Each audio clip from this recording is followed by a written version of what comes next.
నమస్తే welcome to our channel నేను సమ్రీన్ ఈరోజు మనతో ప్రముఖ సీనియర్ జర్నలిస్ట్ దామో బాలాజీ గారు ఉన్నారు వారితో మాట్లాడు సార్ నమస్తే నమస్తే సార్ ట్విట్టర్లో ఏపీ ఎలక్షన్స్ గురించి ట్రెండ్ నడుస్తుంది సో దీంట్లో వైసీపీ ట్రెండ్ ఎక్కువ నడుస్తుందా లేకపోతే కోట మీద నడుస్తుందా ఇప్పుడు ఏంటంటే ఎన్నికలు అవగానే ప్రతి ఒక్కరికి ఆతృత ఏంటంటే ఎవరు గెలుస్తారు మామూలుగా ఎన్నికలైనాక 4-5 రోజుల్లో రిజల్ట్స్ వస్తాయి. కానీ ఇప్పుడు ఏమైంది, జూన్ 4వ తేదీ వరకు వెయిట్ చేయాలి. అంతవరకు ఎవరు వెయిట్ చేయలేకపోతున్నారు. అందుకని ఎవరైనా చెప్తారేమో, వీళ్ళు చెప్తారేమో, వాళ్ళు చెప్తారేమో అని వెతుకుతున్నారు. టీవీలు చూస్తున్నారు, ఏ న్యూస్ చెప్పినా చూస్తున్నారు. ఎందుకంటే అందరికీ కూడా తెలుసుకోవాలని ఉంది. ఎవరు చేస్తున్నారు, ఫోన్లు చేసుకుంటున్నారు ఫ్రెండ్స్కి.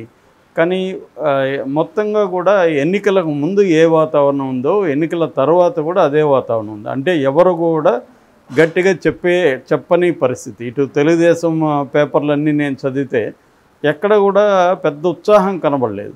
అంటే ప్రభంజనం అనో లేకపోతే వచ్చేది చంద్రబాబు అనో అట్లా ఒక ఇది కనబడలేదు. అట్లాగే వైసీపీలో కూడా వాళ్ళు చెప్పుకుంటున్నారు కానీ వాళ్ళకు కూడా ఒక 100% కాన్ఫిడెన్స్ లేదు. ఒక 100 వస్తాయని మేమే చేస్తామని అలా ఉండరు తప్ప ఎవరు కూడా బ్రహ్మాండంగా మాకే ఓటేశారు అందరూ అని చెప్పుకోలేని పరిస్థితి కనిపిస్తుంది.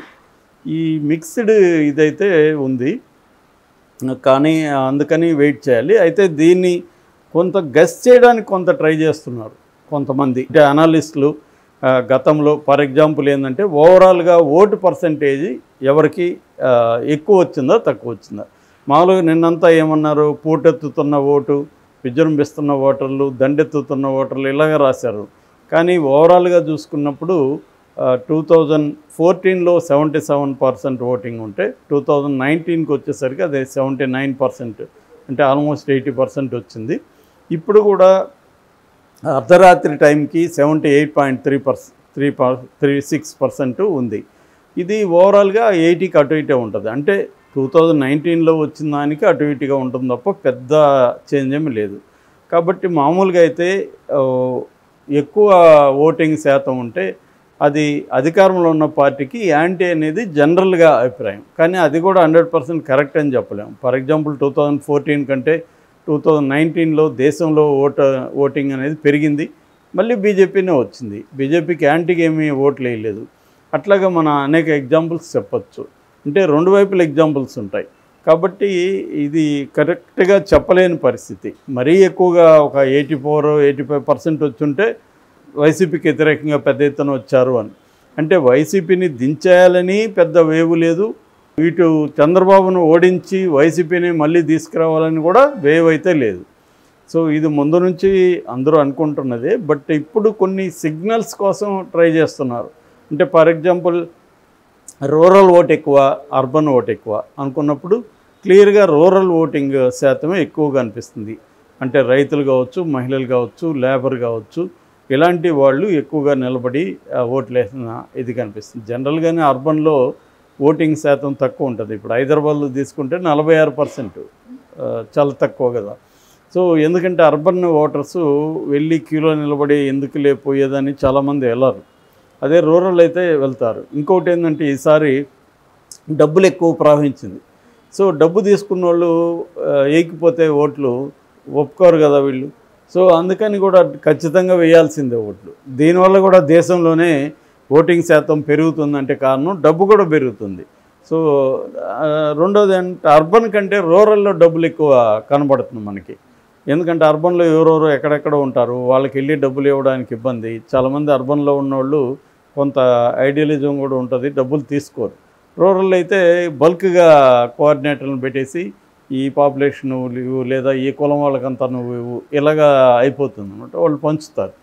సో అసలు రూరల్లో ఈసారి గొడవలు కూడా వచ్చాయి కదా, మాకెందుకు డబ్బులు ఇవ్వలేదు.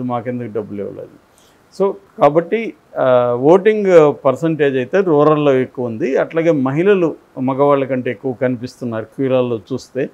సో మహిళల శాతం ఎక్కువ ఉందని ఈవెన్ ఎలక్షన్ కమిషన్ కూడా చెప్తుంది.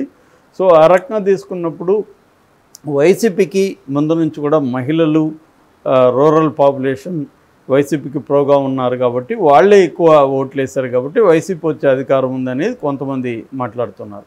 కొంతమంది ఏమో అర్బన్ ఓటర్లు ఎప్పుడూ లేనంతగా ఈసారి వేశారు. ముఖ్యంగా యూత్ ఫస్ట్ టైం ఓటర్స్ 60-70 లక్షల మంది ఉన్నారు. అందులో 10-15 లక్షల మంది కరెక్ట్గా తెలుగుదేశానికే ఓట్లు వేశారు.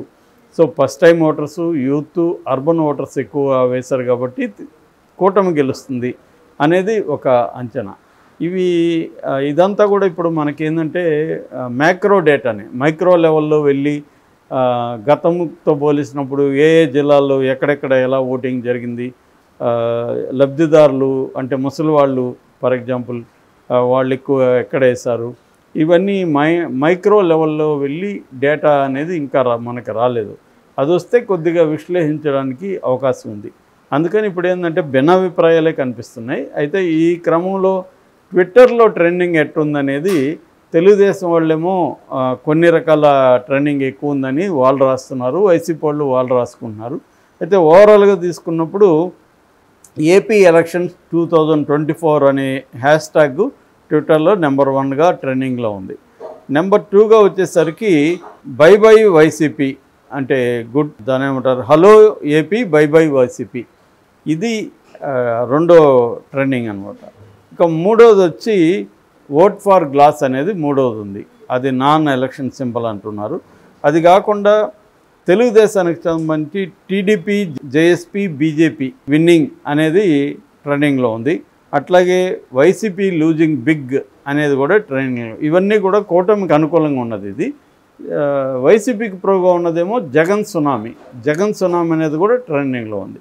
ఇక్కడ ఏంటంటే ట్రెండింగ్ అంటే ఏంటి, ఆయా గ్రూపులే దాన్ని లేపుతుంటాయి. వైసీపీ వాళ్ళందరూ దాన్ని ట్రెండ్ చేస్తారు. ఇటు ముగ్గురు ఉన్నారు కాబట్టి ముగ్గురు కలిసి ట్రెండ్ చేస్తారు. కాబట్టి ఈ ట్రెండింగ్ కూడా కామన్ పీపుల్ రిప్రజెంట్ చేస్తుందని మనం అనుకోవడానికి లేదు. ఇప్పుడు అదే మేజర్ ప్రాబ్లం. ఎందుకంటే ఇప్పుడు ఆన్లైన్ పోల్ కానీ ఇప్పుడు నాగేశ్వర్ దాంట్లో పోల్ పెట్టారు, అక్కడ క్లియర్గా వైసీపీ వస్తుందన్నారు. కానీ వైసీపీ వాళ్ళే దాన్ని అక్కడికి వెళ్ళి ఓటింగ్లో ఎక్కువ పాల్గొంటే వైసీపీ వస్తున్నట్టు చూపిస్తారు. కొన్ని కూటమి ఛానల్స్ ఉంటాయి, వాళ్ళ పోలింగ్లో చూస్తే కూటమి బంపర్ మెజార్టీతో. ఇదంతా ఏంటంటే పోలరైజ్డ్ అయిపోయారు కాబట్టి వాళ్ళే వెళ్ళి అక్కడ ఓట్లేసి మనోళ్ళు వస్తున్నట్టుగా చెప్దాము అని ఇది చేస్తున్నారు. కానీ మామూలుగా సామాన్య జనాలు వీటన్నిటికి ఇన్ఫ్లుయెన్స్ కాకుండా వాళ్ళకి తమకు లాభం జరిగిందా లేదా. ఇప్పుడు ఏమైందంటే ఎన్నికలు ఈసారి అభ్యర్థులు ఎవరు అనేది పెద్ద విషయం కాకుండా జగన్ వర్సెస్ చంద్రబాబు, జగన్ని దించేయాలా, చంద్రబాబుని ఎక్కించాలా, లేకపోతే జగన్నే మళ్ళీ ఎక్కించాలా, చంద్రబాబును పక్కన పెట్టాలా, ఈయనే అనే ఒక క్రైటీరియా మీదే ఎన్నికలు జరిగాయి ఈసారి. ఎందుకంటే మీడియా కానీ అన్నీ కానీ ఫోకస్ అంతా అలాగే జరిగింది. జగన్ చంద్రబాబు అన్నదే జరిగింది. జగన్ ఏమో నేను నా పథకాలు మీకు అంది ఉంటే, నా పథకాలు మీకు వల్ల ఉపయోగం జరుగుంటే, నా పాలన మీకు నచ్చుంటే నాకు ఓటేయండి అనేది ప్రధానంగా చెప్తున్నాడు. రెండవదేమో చంద్రబాబు హామీలే నమ్మకండి, అతనికి విశ్వసనీయత లేదు. ఇన్నేళ్లలో చంద్రబాబు ఒక పథకం కూడా ఆయన పేరు చెప్తే గుర్తుకు రాదు. సో చంద్రబాబుకి మీరు ఓటేస్తే ఈ పథకాలన్నీ ఆగిపోతాయి, ఆయన చెప్పినవి ఇవ్వడు అని ఒక భయపెడుతున్నారు. ఇటు చంద్రబాబు ఏమో జగన్ అరాచక పాలన, జగన్ వస్తే విధ్వంసం, రాష్ట్రం అభివృద్ధి లేదు, కాబట్టి జగన్ను మీరు గెలిపిస్తే సర్వనాశనం అయిపోతుంది, కాబట్టి నన్ను గెలిపించండి అనేది చెప్తున్నాడు. దాంతోపాటు ల్యాండ్ టైటిలింగ్ యాక్ట్ని కూడా బలంగా తీసుకొచ్చారు, మీ భూమి అంతా జనగం లాగేసుకుంటాడు అని. సో ఈ హామీలలో, ఈ మాటలలో ఎవరిది జనాలు నమ్ముతున్నారు, కాంక్రీట్గా ఎవరిది చూస్తున్నారు అనేది కూడా చాలా ఇంపార్టెంట్. సో దాన్ని బట్టి కూడా ఇది చేస్తారు. మామూలుగా అయితే కొంతమంది అడిగినప్పుడు చెప్తున్నారు మేము వైసీపీకి వేసాం, మేము తెలుగుదేశం వేస్తాం, కానీ అది పెద్ద ఎత్తున సర్వే చేస్తే తప్ప తెలియదు మనకి. అందుకని జూన్ 1 ఉన్నా కానీ మనకు క్లారిటీ రాదు. ఆ రోజైతే ఎగ్జిట్ పోల్స్ వస్తాయి, ఎందుకంటే దేశంలో ఎలక్షన్లు అయిపోతాయి కాబట్టి జూన్ 1 ఈవినింగ్ 6 గంటలకి ఎగ్జిట్ పోల్స్ స్టార్ట్ అవుతాయి. వాళ్ళు కొంతవరకు ఆ ఎగ్జిట్ పోల్స్ 5-6 వస్తాయి కాబట్టి వాటిని మనం చూస్తే ఓవరాల్గా మనకు ఒక పిక్చర్ అయితే జూన్ 1కి మ్యాక్సిమం తెలిసిపోతుంది నైట్ లోపల. Thank you sir.